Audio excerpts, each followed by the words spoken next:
নদী সর্বোচ্চ বন্যার জল স্তরের রেকর্ড ত্রিপুরাতে, আর এত রেকর্ড কখনই হয়নি, আমরা সেটা সবাই প্রত্যক্ষ করছি। এবং এতে করে যেমন কোনো আমাদের 8টা জেলার মধ্যে সব জেলায় কিন্তু সব জেলায় কম বেশি সব জেলায়, কিন্তু এর মধ্যে সবচেয়ে বেশি যে জেলা আমরা সবাই জানি যে দক্ষিণ ত্রিপুরা, গোমতী এবং সিপাহী জেলা সবচেয়ে বেশি সেখানে ক্ষতিগ্রস্ত হয়েছে। এতে করে প্রায় 17 লাখ যারা আমাদের ত্রিপুরার মানুষ আছেন তারা ক্ষতিগ্রস্ত হয়েছে, এবং 4 লাখ মানুষকে আমরা এই অবস্থান, অনেকে বৃষ্টি আসুক, জল আরো বাড়ুক, তারপরে যাবো, এই অবস্থার মধ্যে অনেকে কিন্তু নিজের ঘর ছেড়ে যেতে চাইছিল না, বারবার মাইকিং করা হয়েছে, আপনারা নিজেরও দেখেছেন। তারপরও প্রায় 4 লাখ মানুষকে আমরা নিরাপদ স্থানে এবং ত্রাণ শিবির আমরা আমাদের সরকার এবং সবাই মিলে আমরা সেই কাজটা আমরা করেছি, সবাই মিলে, জনসাধারণও সেখানে হাত বাড়িয়েছে। এবং রাজ্যে মোট 889 মানে প্রায় 890টির মধ্যে প্রায় 889টি ত্রাণ শিবির করা হয়েছে, এবং 2 লক্ষ মানুষকে সেখানে আশ্রয় দেওয়া হয়েছে। কিন্তু অত্যন্ত দুঃখজনক ঘটনা যে আমাদের 38 জন মানুষ প্রাণ হারিয়েছে, 58,780টি বাড়ি ক্ষতিগ্রস্ত হয়েছে। সবচেয়ে বেশি ক্ষতি হয়েছে কৃষি ও উদ্যান বিভাগে, যার পরিমাণ প্রায় 3,252 কোটি টাকা। জল সম্পদের যদি কথা বলি, মোট ক্ষতির পরিমাণ প্রায় 3,083 কোটি টাকা। গ্রামীণ উন্নয়নের জন্য প্রায় 3,009 কোটি টাকা ক্ষতি হয়েছে। পূর্ত দপ্তরের রাস্তা এবং সেতু, সেখানে ক্ষয়ক্ষতির পরিমাণ প্রায় 1,900 কোটি টাকা। মৎস্য ও পশুপালন দপ্তরের ক্ষতির পরিমাণ প্রায় 1,543 কোটি টাকা। আমরা দেখেছি বন্যা পরিস্থিতি মোকাবেলার জন্য যে আমাদের সংশ্লিষ্ট যতগুলো লাইন ডিপার্টমেন্ট আছে সবাই কিন্তু ঝাঁপিয়ে পড়েছে, ডিএম থেকে আরম্ভ করে এসডিএম থেকে আরম্ভ করে এন্টায়ার স্টেটের প্রিন্সিপাল, আমাদের প্রিন্সিপাল সেক্রেটারি, চিফ সেক্রেটারি, আদার সেক্রেটারিরা সবাই কিন্তু সেখানে যাতে ঝাঁপিয়ে পড়ে। আমি তার জন্য মিটিংও করেছি। 19 তারিখ আমি দিল্লিতে ছিলাম, আপনারা সবাই জানেন, এর আগেও সর্বদলীয় বৈঠক হয়েছে, সেখানেও আমি বলেছি কথাটা যে আমি এসে সাথে সাথে এয়ারপোর্ট থেকে এসে তাদেরকে নিয়ে আমি বসি, এবং যতগুলো সতর্কতামূলক ব্যবস্থা দরকার এবং তাৎক্ষণিক বিপর্যয়ে সাড়া দেওয়ার জন্য যা যা করার আমাদের তরফ থেকে আমরা সবাই মিলে করি। State disaster response force SDRF যেটাকে বলে, 32 তাদের 32টি দল ছিল। National disaster response force NDRF এর 11টি দলকে আমরা অ্যাক্টিভেট করতে পেরেছি। আপনারা জানেন যে বিহার এবং অরুণাচল প্রদেশ থেকে যখন এই খবরটা যখন এই অবস্থা হয়েছে, আমাদের মাননীয় প্রধানমন্ত্রী শ্রী নরেন্দ্র মোদীজিকে আমি জানিয়েছি, আমাদের মাননীয় গৃহমন্ত্রীজিকে, উনাকে আমি তাৎক্ষণিক জানিয়েছি, এবং সেই কারণে যে বিহার এবং অরুণাচল প্রদেশ থেকে এনডিআরএফ এর 2টি দলকে ভারতীয় বায়ুসেনার বিমানে আনা হয়েছে। আপনারা সবাই জানেন ভারতীয় বিমান বাহিনীও একটা বিরাট গুরুত্বপূর্ণ ভূমিকা নিয়েছে, এবং জেলা ভিত্তিক সবচেয়ে বেশি ক্ষতিগ্রস্ত এলাকাতে আমাদের মাননীয় বিধায়ক রঞ্জিত বাবু বলেছেন যে খাবারের প্যাকেট, উনি আমার সাথে টেলিফোনে বারবার কথা বলতেন, মনে সময় টেলিফোন যেত না, সেই জায়গার মধ্যে আমাকে আপনি নিশ্চিন্ত থাকুন এবং খবর নিতাম ওখান থেকে, এয়ার লিফটিং করে কিভাবে খাবার দেবে, কি কি খাবার দেওয়া হবে, ফুড মিনিস্টার সাহেবের সাথে আমি কথা বলতাম কি কি দেওয়া হচ্ছে, এবং পুরো কোনো বিষয়ে যেন কোনো অসুবিধা না হয় সেইভাবে আমরা এখান থেকে আমরা ব্যবস্থা করেছি। বহু অফিসারকে আমরা এয়ারপোর্টেও রেখেছিলাম, এবং প্রকিউর করতে হবে খুব তাড়াতাড়ি, তার জন্য বিজনেস যারা মহল আছে তাদের সাথে আমরা কথা বলেছি, ওনারও হাত বাড়িয়ে দিয়েছে। একটা সবাই মিলে কিন্তু আজকে এই সমস্যা আমরা সমাধান করতে পেরেছি। এখানে এই এয়ারড্রপ, এই খাবারের প্যাকেট, সেটা এয়ারড্রপ করার জন্য প্রায় 3টি হেলিকপ্টার আমাদের মাননীয় গৃহমন্ত্রী যে আমাদের বলার পরে সেটা ব্যবস্থা হয়েছে। তাছাড়া আসাম রাইফেলস এবং অতিরিক্ত আরো 53টিরও বেশি ফায়ার স্টেশনে যারা আছে তারাও কিন্তু এই যে সমস্যা, এই যে বিপর্যয়, সমস্যার সমাধানে তারাও কিন্তু আমাদেরকে সাহায্য করে। 1000 প্রশিক্ষিত সিভিল ডিফেন্স স্বেচ্ছাসেবক আমাদের সাথে ছিল, 900 আপাত মিত্র স্বেচ্ছাসেবক তারাও আমাদের সাথে ছিল, 54টি দুর্যোগ ব্যবস্থাপনা দল রাজ্য জুড়ে উদ্ধার অভিযানে নিয়োজিত।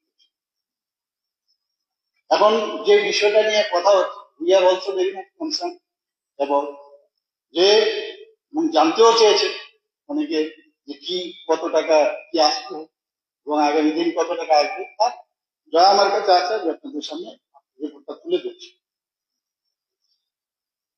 আমার অফিস থেকে মানে আমি ফাইল নাম্বার 12 পাবলিক REB এবং ইন্ডিয়ারের 2024-15-87 অর্থাৎ ডেটের 21 তারিখে আমি একটা চিঠি মাননীয় গৃহমন্ত্রীকে আমি দিয়েছি এবং ওনাকে ন্যাশনাল ডিজাস্টার রেসপন্স ফান্ড থেকে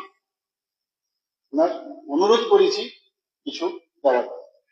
তো সেই জায়গার মধ্যে আমাদের এরপরে ইন্ডিয়ারের টিম পাঠানোর জন্য আমাদের চিফ সেক্রেটারি একটা চিঠি পাঠিয়েছিলেন 21/8/2024 এবং রাজ্য সরকার সমস্ত বিষয়ে নজর রেখেছে যে কোনো অবস্থায় যাতে কোনো জায়গায় কেসবিলিটি কম হয়। আমরা স্কুল কলেজ এবং অঙ্গনবাড়ি কেন্দ্রগুলোকে বন্ধ রাখার সিদ্ধান্ত নিয়েছি। যেখানে আমি একটু আগে যেটা বললাম যে রঞ্জিত বাবুর এখানে নেটওয়ার্কের প্রবলেম ছিল, সেখানে ইন্টার সার্কেল রোমিং এর ব্যবস্থা করা হয়েছে। ইন্টার সার্কেল রোমিং, সেখানে যদি ইন্টারনেট নাও থাকে যাতে যোগাযোগ করা যায় সেটারও ব্যবস্থা করা হয়েছিল, যাতে আমাদের কমিউনিকেশনের কোনো সমস্যা না।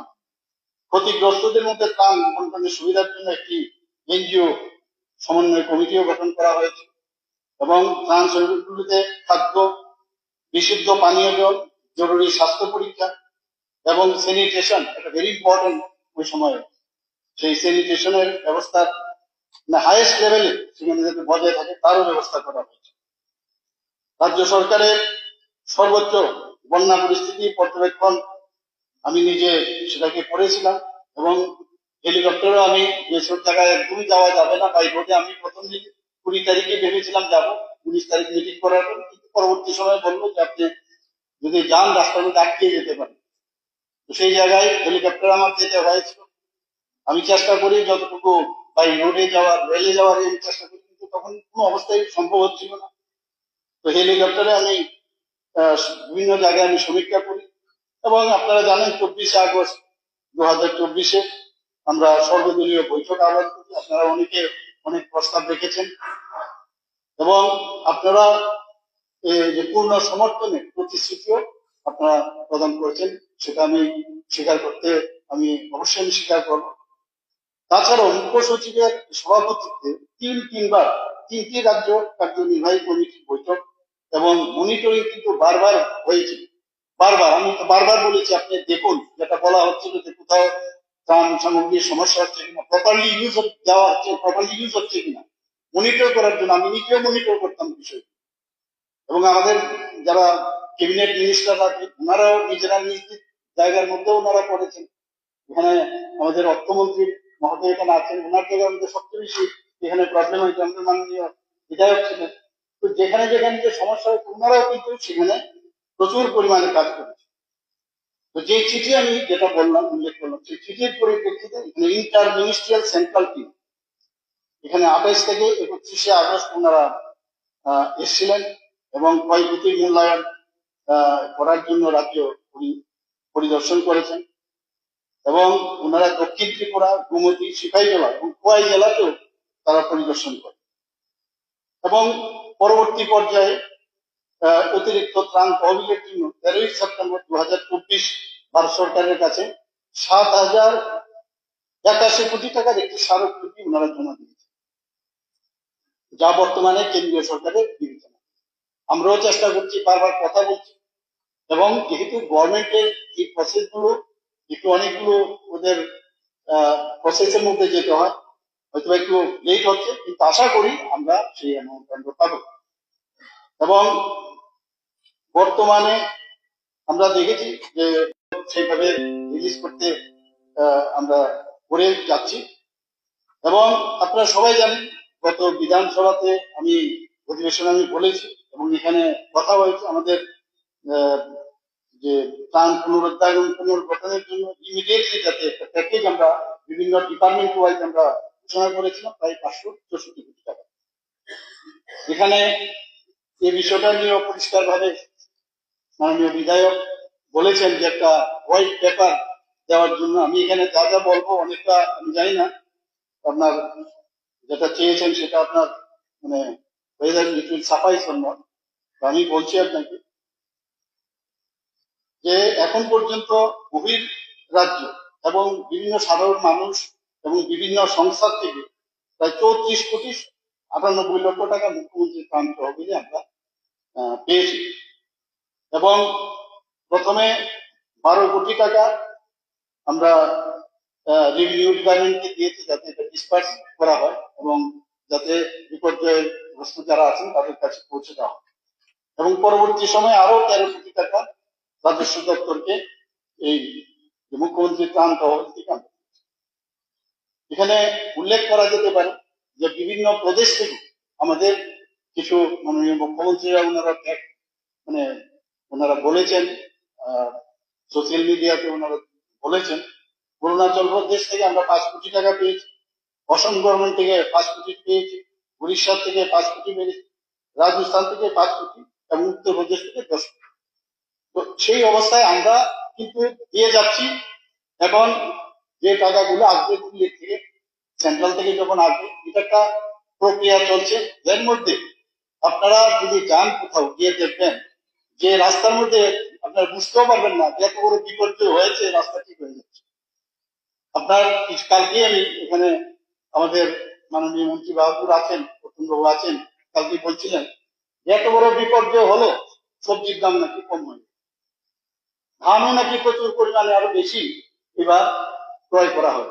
কাজে পিকচারটা কিন্তু যতটুকু আমরা ভেবেছিলাম সেই তুলনায় কিন্তু আমরা অনেকটা কিন্তু রিকভার করতে পেরেছি। এবং সেটা একমাত্র আমাদের এই যে সবাই মিলে, সরকার এবং সবাই মিলে আমরা যে চেষ্টা করছি তার জন্য এটা সম্ভব হয়েছে। বন্যার ফলে 58,780টি ঘর বাড়ি ধ্বংস ও ক্ষতিগ্রস্ত হয়েছে। ধ্বংস ও ক্ষতিগ্রস্ত বাড়িগুলো মেরামতি ও পুনর্নির্মাণের জন্য 53,830 পরিবারকে এখনো পর্যন্ত 58.18 কোটি টাকা দেওয়া হয়েছে, আর্থিক সহায়তা প্রদান করা হয়েছে। তাছাড়া বইপত্র, বাসনপত্র ও পরিধানের কাপড় বাবদ 6.04 কোটি টাকা প্রদান করা হয়েছে। বন্যা ও ভূমিধ্বংসের কারণে মোট 35 জনের মৃত্যু হয়েছে। আপনি একটু আগে বললেন একজনও আমার এরিয়ার মধ্যে কোনো সুযোগ পেয়েছে বা কাম বা কিছু একটা পেয়েছে। আমি নিজে আপনার এরিয়াতে আমি গেছি, একজন মারা গেছে, দুঃখজনক ঘটনা। ওনাকে আমি নিজে কিন্তু চেক দিয়ে এসেছি 4 লাখ টাকা, মানে আমার মানে আপনার এখানে গিয়ে আমি কিন্তু সেটা দিয়ে এসেছি। প্রতি মৃত ব্যক্তি কিছু 4 লক্ষ টাকা করে আমরা এখন পর্যন্ত 1.52 কোটি টাকা মৃত ব্যক্তির পরিবারকে আমরা দিয়েছি।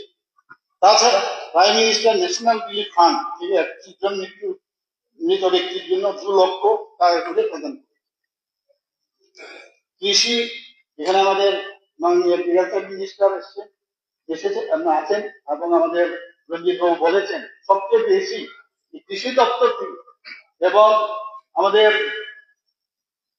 অন্যান্য যেসব আমাদের লাইন ডিপার্টমেন্ট গুলো সবচেয়ে যেভাবে কাজ করে গেছে সেই জন্য আমি ওনাদেরকে ধন্যবাদ দেবো। আমরা তো টাকা দিচ্ছি কিন্তু যেভাবে ডিসপার্স হচ্ছে এবং যেটা এখানে মেইন উদ্দেশ্য যে ঠিকভাবে মানুষের কাছে টাকা যাচ্ছে কিনা, তো সেটা আমি ওনাদেরকে আমি ধন্যবাদ দেবো। কৃষি ও কৃষক কল্যাণ দপ্তরে প্রায় 1,48,379 জন কৃষককে 1,000 টাকা করে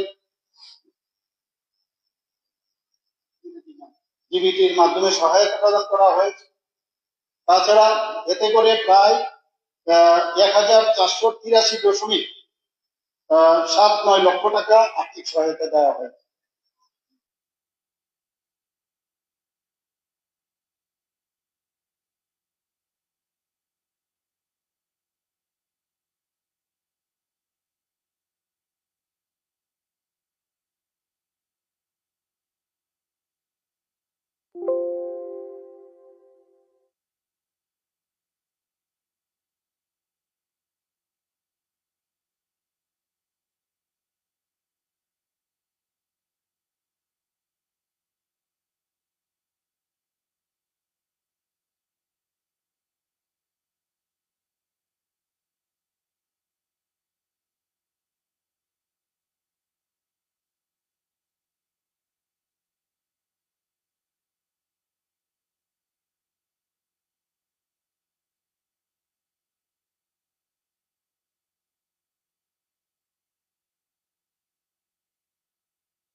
ওনার কাছে এরকম তথ্য থাকবেও না, সম্ভবও না এতগুলো বলার, কিন্তু আমি যে তথ্যগুলো আমি নিয়েছি আমি সেটা কিন্তু আপনার কাছে তুলে ধরলাম, যাতে ফর ইউ অল সেটি ফর ইউ আর কিছু না। আর যেটা আপনি বললেন আমি লে করে দেবো, নিশ্চয়ই আপনি দেখবেন, চেক করে নেবেন।